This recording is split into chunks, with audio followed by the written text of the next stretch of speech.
Part 4. Signs, Excuses, and the Partnership. 3 Proofs of Power.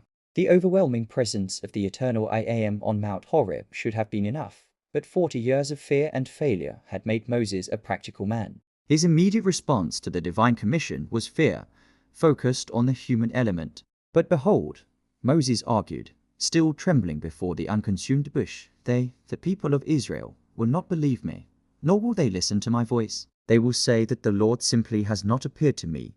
The Lord met Moses' doubt not with rebuke, but with demonstration. He asked a simple, startling question. What is that in your hand? A rod. Moses replied, his humble shepherd's staff, the only tool of his current trade. Cast it on the ground, God commanded. Moses obeyed. The instant the wooden staff hit the dusty earth, it violently writhed and twisted, transforming into a coiled, venomous serpent. Moses, recoiling instantly, fled in terror from the sight of his familiar staff made monstrous. Then the Lord commanded him, put forth your hand, and take it by the tail. To grasp a striking serpent by the tail was an act of suicidal folly. Yet Moses, fortified by the divine presence, extended his hand. The moment he grasped the cold scales, the creature instantly stiffened, becoming once more the plain wooden rod he held every day. This, the Lord explained, was the first sign, that they may believe that the Lord God of their fathers, the God of Abraham, the God of Isaac, and the God of Jacob, has appeared to you.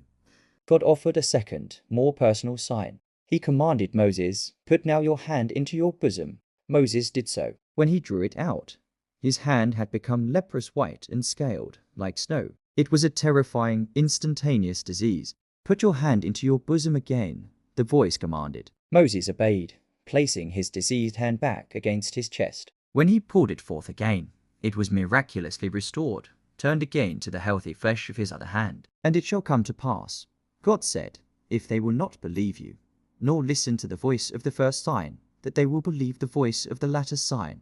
And for the final, ultimate proof, God promised a third chilling sign, the ability to take water from the great river and pour it on the dry land, where it would transform into thick, dark blood. The Lord answers the excuses. Even with the 3 signs entrusted to him, Moses stalled, pivoting to a new excuse rooted in his own self-perceived flaw. "O my Lord," he pleaded, "I am not eloquent, neither in the past nor since you have spoken to your servant, but I am slow of speech, and of a slow tongue." He confessed to a lifelong difficulty with words, a stutter, or perhaps a lack of rhetorical confidence. God's response was sharp, reminding Moses of the source of all human ability, who has made man's mouth, or who makes the mute, or deaf, or the seeing, or the blind. Have not I, the Lord? Now therefore go, and I will be with your mouth, and teach you what you shall say, despite the promise of divine assistance. Moses, out of either humility or lingering doubt, offered a final, desperate plea. "O my Lord, send, I pray thee, by the hand of him whom you will send. In essence, send anyone else." The anger of the Lord was finally kindled against Moses. The fire in the bush seemed to blaze higher, not in destruction, but in anger. Yet, in his mercy, God offered a perfect solution. "Is not Aaron the Levite your brother? I know that he can speak well. And also, behold, he is already coming forth to meet you, and when he sees you, he will be glad in his heart." The Lord ordained their partnership.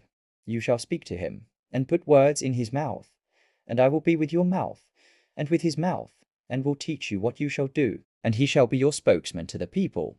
He shall be to you instead of a mouth, and you shall be to him instead of God." The final instruction sealed the deal.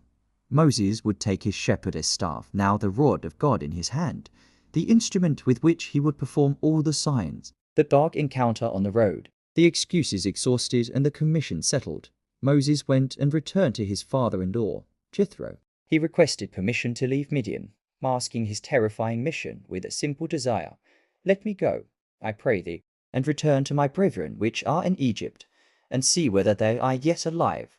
Jethro, unaware of the divine mandate, gave him his blessing. "Go in peace," the Lord spoke to Moses one last time in Midian. "Go, return into Egypt, for all the men are dead which sought your life." Moses took his wife, Zipporah, and his 2 sons, set them upon a donkey, and began the long, momentous journey back to the land he had fled. In his hand he carried the rod of God. As he traveled, the Lord issued a stern warning: When he confronted Pharaoh, he must display all the wonders entrusted to him. But God added a chilling caveat: I will harden his heart, that he shall not let the people go. The stage was set for war. By the way, at the place where they rested for the night, a mysterious, terrifying event occurred. The Lord met Moses and sought to take his life.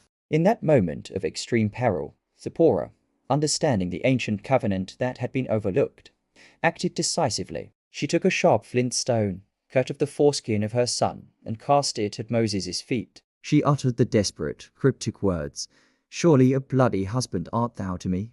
The act of circumcision fulfilled the neglected covenant, and the Lord relented. The ritual act had saved Moses from death. The prophetic meeting. Meanwhile, the Lord had commanded Aaron, Moses' eloquent older brother, go into the wilderness to meet Moses.